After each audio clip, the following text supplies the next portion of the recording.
it up. We go live on both Facebook and YouTube. All right, what's up, teammates? Welcome to another episode of Teammate Talks. I started too early. All right, what's up, teammates? And welcome to another episode of Teammate Talks. This time, we're actually going to be talking about courtesy. I know the title of the video says don't push it. You'll see where I'm getting with that because we're going to talk about a very specific aspect of courtesy as it relates to relationships, kids, and otherwise, right? Because we always like to talk about courtesy with our kids. I know almost every parent talks about courtesy. You talk about being nice to others, saying nice things, helping, using your manners, sharing, all of those things. And those are all great examples of using courtesy, right? But one of them that I don't think we talk about enough, and it's one of the ones I like to bring up in my young kids classes, is part of courtesy is also respecting other people's boundaries. As in, if someone else says no, if someone else says stop. Now, those aren't the best ways to set boundaries, but it is still a boundary. If someone is setting a boundary, it is really, really important that we use our courtesy to respect that boundary. Axel, can you grab me a phone charger? All right, thanks. So yeah, it's really important that we teach our kids that respecting boundaries is another part of courtesy, whether it's about respecting our boundaries or the way I taught my son was about his boundaries. So I talked to him if he was like, pushing boundaries, pushing lines, that's what kids do. But I would talk to him about, hey, how would you feel if I pushed one of your lines? If you told me to stop, if you told me not to do this anymore and I pushed, how would you feel, right? So it's not just about respecting boundaries. It's also about learning how to set boundaries because that's part of having courtesy for yourself, right? Courtesy for others, I'm going to respect any boundaries you set. Courtesy for yourself, I'm not going to be afraid to set a boundary for myself, right? Yeah. Now, setting boundaries at first, when we're talking about really young kids, can be pretty simple, right? Using words like no, stop, enough, I don't want to do that anymore, things like that are perfectly acceptable ways to set boundaries when you're young. Now, as you get older, sorry, YouTube, I got to move you around. As you get older, or as your kids get older, you've got to look at boundaries a little bit differently, right? So when we talk to teens and adults, we talk about setting boundaries like this. First, tell them what is accepted or what is not accepted in the situation. Second, give them the consequence if they don't respect that boundary, right? What the consequence will be. I'm not going to play with you no more. I'm not going to hang out with you no more. Whatever that concept's going to be, right? And then they have to follow through with those consequences. So if someone pushes that boundary too far, they have to follow through. Now, I've talked a lot about this, but where does this all start? Well, it starts when they're kids, and it starts with the parents, right? So parents usually do a pretty good job of setting boundaries for themselves early in childhood, right, or early in their kids' childhood about what's acceptable, what's not, no means no, things like that. But where a lot of parents kind of fall off is allowing their kids, within reason, to practice setting boundaries for themselves. As in, when you're playing with a young child and they say, no, don't do that, you can, well, I'm going to respect your boundary. I won't do that. What can I do instead, right? And that lets your kids understand that they don't have to be a doormat. Because if we constantly talk about courtesy as be nice to others, do nice things for others, then kids start to think if I want to be courteous, then I have to be nice even if someone else is being mean. Even if someone else is pushing my boundary, I just have to stand here and take it and be nice back. And that's not what it means at all. Part of courtesy is also courtesy for yourself, being nice to yourself. And that means feeling comfortable in using your voice to set a boundary for yourself. We work with this in the 4 to 6-year-olds and the 7 to 8-year-olds on how to use their voice to set a boundary when they spar, when they do practice together. This also includes body autonomy. Sorry, I've been losing my voice all week. So if you would expect your kid to ask you, can I have a hug, right?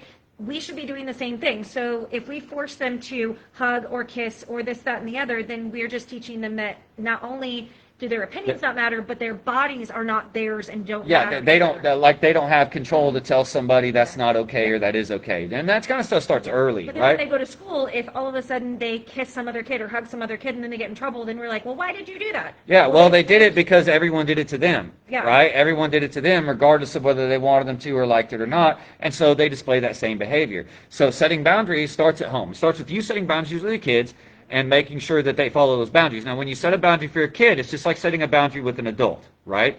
You don't just set the boundary, you tell them the consequences if they keep pushing the button. Now, we all do this with our kids. I need you to stop doing that. If you don't stop doing that, I'm going to take that away. If you don't stop doing that, I'm going to do this, whatever it is. Like we do that with our kids all the time. And that's great. It's a great example of setting a boundary with your kids and then enforcing the consequence of that boundary. But your kids are never going to get good at doing that unless they get to flip the script every once in a while, when it's reasonable and acceptable, right? So when it's reasonable and acceptable, they can, allow them to set boundaries with you. Like I said, within reason. Because don't let them walk all over you by, oh, I've got to have my privacy. You're not allowed to see my phone. No.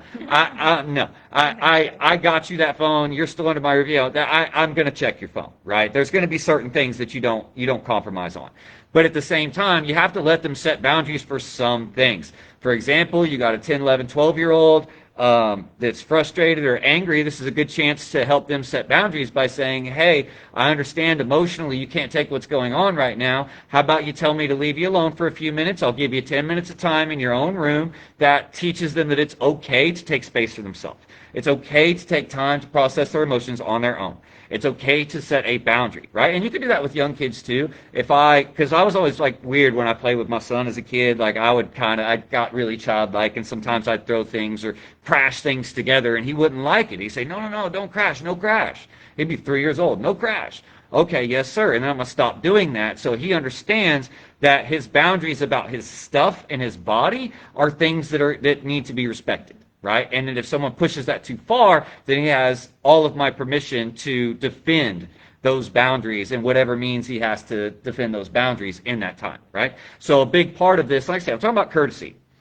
But being nice to others, part of being nice to others is respecting their boundaries. Part of being nice to yourself is being willing to use a stern voice and set a boundary for yourself. And this starts young, right? Because too often we get shy preteens and teenagers in here who are so scared to set a boundary for themselves, mostly because any other time they try to set a boundary for themselves, it just got walked all over, and they didn't know how to follow through or give consequences for it or keep their space sacred, right? Like they didn't know how to do that because no one had ever taught them that it was okay for them to set a boundary. See, too many of us, we set the boundaries with our kids, but we don't give them the chance to set boundaries for themselves. So then they get into school, and they don't know how to set boundaries for themselves, and then people are walking all over them, and they go home and talk about it, and like, well, just be nice, try to get along. So they try to be nice and they try to get along, and it leads to other kids just doing worse and worse and worse stuff to them, right? So yeah, I just want to answer that comment. That's what we're talking about. We're talking about courtesy, and we're talking about setting boundaries, right? So this is what I talk about in my 7 to 8 year old classes. Like we usually do this during sparring weeks, right? Courtesy week almost always lands on a sparring week. So for us, we talk about courtesy for others is respecting their boundaries. If someone says, hey, I'm new at this, I need to go slower, I need to go lighter, hey, I'm scared, then respect that boundary. Go slower, go lighter, teach them, help them get used to it. But if you go up to somebody and they say, hey, I don't want to go that light, can we go harder? And you both agree to it, okay. That's also setting a boundary and respecting a boundary with other people, right? And I make sure that every one of my kids, before they move up to the 9 to 12 class, understands not only how to set their own boundary, but how to respect other people's boundaries as well, right? And I feel like that's a really, really important part of life that we sometimes accidentally fall apart on as adults because we tend to focus on our own our own boundaries and forget to give our kids space to practice setting boundaries for themselves. As in, I'm playing with one of my kids' toys. He says, no, I don't want you to play with that. Instead of like, well, but no, just stop playing with it. He asked you to stop playing with it, stop playing with it. It's just an easy boundary to respect. Say, yeah, okay, I'll respect your boundary. If you don't want me to play with it, I won't play with it, right? This is an easy, easy way to teach your kids how to respect boundaries. But you'd be surprised how many kids we have come in here north of 9 years old, right? Teenagers, even adults. Most of our adults struggle with this concept of setting boundaries because they're so used to doing what they're told. At work, they got to do what they're told. They're so used to bending over backwards for their clients, customers, friends, family, and otherwise that they have long forgotten how to set a boundary for themselves. How to say, no, I can't cook dinner tonight. I'm sick. No, I'm not doing your laundry today. I don't feel good. No, I'm not doing this. You can do it yourself, right? And some adults have forgotten how to set those boundaries when they need them, right? And so it's something we have to talk to our adults about a lot. Like we'll see a couple adults sparring and someone will obviously be starting to get a little scared. And we stop and we say, do you feel a little anxious? Yeah, I'm nervous about getting hit. Okay, have you told them that? Have you set a boundary about, hey, this is the hardest I want to go right now because I'm new at this and I'm not used to it yet. And if you don't do that, then I'm not going to train with you anymore. I'm not going to spar with you anymore. That's how you set the boundary. And then if they break that boundary, you simply stop sparring with them. And you might grab an instructor and be like, look, I can't spar with this person anymore. Okay, you set your boundary. They didn't respect it. We'll respect it, and we'll put you in a better position, right? But you have to learn to advocate for yourself. This is such a huge problem with adults, especially women, have such a difficult time advocating for themselves. I am all about women standing on their own independently and communicating their needs, communicating their boundaries, communicating, right? This is like a big thing for me because I love this as a man, because as a man, if a woman is very clear and upfront to communicate needs, wants, and boundaries with me, I know exactly what to do, right? Now, this might be a little bit of my high anxiety or my ADHD, and I'm good at picking up social cues, but I can't read minds, you know what I mean? So, like, knowing exactly what's expected or how a person feels helps me understand what they need in the moment and how to treat them in that moment and what I can do for them in that moment. But if they don't do that, then I don't know what to do. I'm lost, right? And I think the thing is when you talk about men, and this goes bad with men too, but for the vast majority of men, most of us got really comfortable setting boundaries with each other by the end of high school, right? Dude, if you don't stop doing that, I'm going to punch you right in the nose, right? Like, that was common banter among men. Man, you say that again, you say something about my mom again, I'm going to whoop your butt, right? Like, these were types of boundaries that were set, and then if they kept going, fights happen, things like that. And I'm not condoning that. I'm just saying, as men, we tend to pick on each other a lot, which pushes us to eventually put our foot down and learn how to set boundaries. But for a lot of women, they're still to this day kind of told, oh, get along, oh, do this, do that. I'm sure you can speak more on that. And it becomes a problem because they can't set those boundaries for themselves. Did you have something you wanted to add? You had that I was just, there's a couple things I'm pinning, but I don't know how many times as a kid I was told you need to be seen and not heard. I got told the same thing, yeah. And there's a lot of people I don't get along with because I don't do the be seen and not heard thing well. I don't. Well, and I get that it sometimes causes arguments between us, but I'd prefer to have the argument and know where she stands than to just not know and let resentment build, right? I would rather us just have to hash something out than to have it sit and become a problem. But I'm also, he also knows that I'm super independent, and so like, if I just have to do something, I'm just going to do it. Even if it makes me mad, I'm going to do it angry, and then I'll be fine. I'm done, and I'm not worried about it anymore because it got done. But then when I do that, you get mad at me. I do. That's okay. I mean, our fights are pretty tame in all reality. No, I did the laundry. No, I did the laundry. But I said I was going to do it. Yeah, right. So anyway. But also, with all of this boundary setting in mind, it's important for us adults to understand the difference between a rule and a boundary. Yeah. So when a boundary is set, that means that I say, I don't want you talking to me that way. If you do, if you continue to do that, I'm going to walk away. Yeah. I don't like you playing that way. If that keeps happening, I'm done playing. Yeah. That means that the consequence is now levied on me as the person who doesn't like what's going on. Right? I take the consequence into my own hands. But with a rule, it would be, if you keep crashing my toys together like that, I'm smacking you in the face. That's a rule because the punishment now goes, or the consequences now go to the offending person. Right, so, and that's not, I don't like the punch in the face idea, concept, but I see what you're getting at. I do. Throw your toys away. Right. Now, that. And that kind of rule setting goes a little bit too far, but like, way I always say it is, rules apply to everyone, boundaries apply to who I'm talking to. If I say, no, I don't want you to hug me, that's a boundary. If I go into a class and I say, guys, I don't want any of you to touch me. If you do, it's going to be 10 push-ups. That's a rule. Does that make sense? When it applies to everybody versus when it applies to one. And there's no harm in setting boundaries with individuals, right? Yes. That don't have to be rule-based, if that makes sense. That's what I was trying to say. Yes. That's good stuff. So, go ahead. I know you had more. That's all I was going to say. I was pinning the rules. I was saying, you had said something earlier that kind of reminded me of something, but that's it, right? And us adults, but particularly women, I'm not trying to sound sexist here, but particularly women and some men could really use some help learning how to set boundaries. And it's not that they don't know how to set the boundary, it's that they're not confident enough in themselves to assert themselves enough to set the boundary or to assert a consequence if that boundary is not respected, right? Yeah. But that's when you have to make sure that you're careful, you're not making threats you're giving a consequence. You're careful to make sure that the consequence is something you have no problem following through with. And I think the big problem is that so many of us are so worried about making other people happy. Yeah. Like, as a woman, I feel like in a large part of my childhood, I was raised to make sure that I made everyone else happy. Can I pause you there for a second? Yeah. I just need everybody to understand this.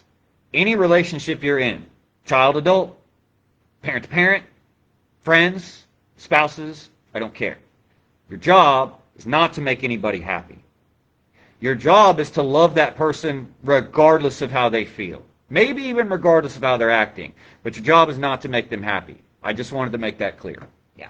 So I had to get good grades to make my parents happy. I had to get my chores done to make my parents happy. I had to be quiet to make my parents happy and not inconvenience them, right? Those kind of things. I had to make my friends happy so that they would still want to be my friend, right? But in the end, like, as an adult, I'm 38 now. Like, I realize it's not my job to make anyone happy. Right, but And what about the things that make you happy? Yeah, no. That all gets put on the back burner. It does. And so how this relates to courtesy is, and I talked about this all week long in every class, your courtesy is not for others. No. Your courtesy is you, and it's an integral part of you and something that should make you happy. I'm nice to everybody because I want to be nice to others, not because I want them to like me because I'm nice to them. Right. That doesn't mean they have to be nice to me. It doesn't mean they have to like me. It doesn't mean they have to do anything with me. Okay, yeah. Now I'm going to pause to extrapolate on what she's saying, because this is something I talk about in Integrity Weeks. You can't control what someone else does or says, but you can control what you do or say in response to it, or in relation to it, or whatever else. So what I always tell my older kids is this. Someone says something real nasty to you. Someone says something real mean to you. Anytime that happens, I want you to imagine that you have 20 of your peers watching. They say something mean. Think about those 20 peers watching. What do they think about that person in that moment for saying that? Then ask yourself, what do you want those other 20 people to view you as? So if this guy says something nasty, and everybody might laugh, but other people might be like, man, he's a real jerk. I'm obviously, the words would be worse, but live, so I'm being nice, right? That person's a jerk. Then if I come back even harder, man, that guy's a jerk too. So if this escalates into a fight, everybody's just cheering it on because no one cares who wins or loses because they both look like a couple of Jerkheads. donkeys, right? So I tell my kids, think about it this way. Someone says something nasty to you, 20 of your peers hear it. They might laugh or otherwise, but a lot of them are sitting there thinking, what a mean thing to say. That guy's such a jerk. So if I turn around and I respond by setting a stern boundary or saying something nice or using my courtesy, I'm not doing it to be nice to them. I'm doing it so that the other people see who I want them to see of me. If I want people to think that I'm a nice, compassionate person who will still stand my ground, then I have to stand my ground in a nice and compassionate way. And I know that sounds weird to a lot of you guys out there, but you can be stern, set a boundary, and stand your ground without being insulting, without being mean. You can absolutely do that. You can say, man, don't say that to me again. Don't ever say anything like that about me or my family again. Please. Please. Or you don't have to say please. I mean, you got me off track there. Say, hey, don't say anything like that to me again, or we're going to start having problems. I got no issue with you right now. We can just be nice and cordial and wave at each other and everything's cool. But if you keep this up, me and you are going to start to have bigger problems, right? Now, I'm kind of being nice, but I'm also setting my ground. I didn't insult that person. I didn't make fun of them. I simply set a boundary, right? So what I say is when you respond, it's not about responding to the person you're talking to. It's about responding for everybody that can hear. And do you want them to see you as just as much of a donkey as that other person? Or do you want them to see you as someone who will stand their ground but is still nice and compassionate and reasonable? And how are you going to feel at the end of the day? How are you going to feel about how you handle it? Because when you respond in anger, so if someone puts anger to you, and you respond in anger, you have completely wrecked your entire nervous system, made yourself feel bad. Like, so if someone's angry at me, my goal should not be to respond back in anger. My goal should be to stay relaxed. Let them hold their anger. Don't take that anger on. Hold back, stay relaxed.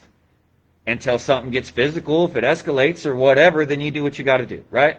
But if she's angry and yelling and being mean, most people have this innate tendency to copy the energy given to them. So it's really easy when someone else is getting angry with me or yelling at me or making fun of me to turn around and do the same thing back, because revenge and eye for an eye and all that. Match that energy. Problem is, then everybody thinks of you the same way they think of that person. And that's probably not really what you want. I practice this every time I answer a troll comment on social media, right? I practice this every time. I remind myself, I'm not answering them. I'm talking to anyone else who might come across this comment later, who might want to see how I responded to it. And that's who I'm talking to with my response. And I want them to see me as a reasonable, mature adult who will set a hardline standard without being mean or insulting or derogatory. I want to be seen as someone who can show compassion and kindness, but not get walked all over at the same time. And I try to convey that every time that I'm talking. Like she said, when you're showing this kind of courtesy and compassion, it's not necessarily meant for the person you're talking to if they're being a jerk. It's meant for everyone around you, because you know the type of person you want to be seen as. So you act that way, even in the face of anger, frustration, meanness, whatever. You're going to act that way because you want to be seen as a person with integrity. You want to be seen as a person that's true to yourself. So if you believe compassion's important, then even if someone's in your face yelling mean stuff, you're still going to set a stern, hard line, but from a place of compassion. Hey man, I know you're only giving me a hard time because you had a rough day, and I understand that, but I need you to stop talking to me like that and step on back a little bit, or whatever, right? So that's the part of setting a boundary with compassion. Just, hey, I understand maybe you had a bad day, maybe your mama yelled at you this morning or something, but that ain't no reason to be yelling at me like that, and that ain't no reason to be talking to me like that, right? You're going to have to please stop talking to me like that, because if you don't, then I'm going to walk away. And if this keeps happening, you're not going to like the consequences. I'm only saying not going to like because you can use insert consequence here, right? Like, everybody's going to have to find their own version of that sort of thing. I can't give you the answer that's going to work for you in every situation, right? You got to figure that out on your own. But this all starts with one thing we haven't talked about yet: confidence. It starts with confidence and self-esteem. A confident child has no problem setting boundaries. A confident child has no problem getting stern with somebody who is encroaching on them or stepping on them or walking all over them like a doormat. But a person might want to set I was this kid. I wanted to set those boundaries. I wanted to fight back. But I was so small, and I was so scared of everybody else, and everybody else was so physical and all these other things, that I was too scared to set a boundary. So bad stuff would happen to me at school, and I would go home and just daydream and dream about, well, what if I had the bravery to stand up to them? What if I this? What if I that? And it wasn't until I got put in a martial arts class at around 9.5 for the first time, and it wasn't an overnight thing. It took about a year. And after a year, the anger started getting to me, and I finally started setting stern, hard lines. Someone come up, punch me in the back of the head, I stand up and look at him. Dude, I'm serious. If you touch me like that again, we're going to have serious problems. If you're lucky, I might just go tell the teacher. If you're not lucky, you ain't going to like what happens, right? And then, whatever. Next time that kid hit me in the head, this is a true story. Next time that kid hit me in the head, I turned around, slowly stood up, just inched my chest up closer to them. I was way smaller than them, and it was funny because they saw the look in my eye, and they actually backed down a little bit. And I was like, you know what, I'm going to be nice, and I'm just going to go tell the bus driver. And I went up and told the bus driver all that. Now, he told me, well, if it happens again, take care of it. And, of course, this was a different time, right? This was the early 90s.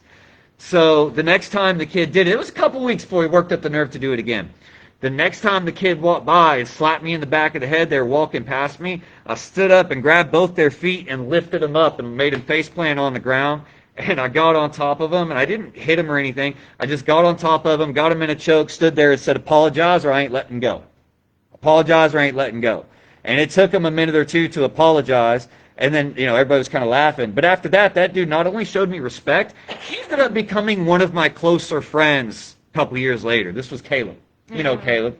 Yeah, and we actually ended up kind of getting along once he learned that I was going to set a boundary that he needed to learn how to respect, right? And that's the thing. You have to be willing to take a stand, but only confident people are willing to take a stand. So first, you have to make sure you're raising a child who is confident in speaking up for themselves. Is that sometimes frustrating as a parent? Absolutely. Because it means you're raising a child who's allowed to argue a little bit. You're raising a child who's allowed to make points or debate back with you if you're wrong about something. And you have to be adult enough and mature enough to admit when they have a point. So, oh, go to your room because you did this. But you said the rule was this and I did this. Okay, you have a point. And it makes sense. And you have a valid argument.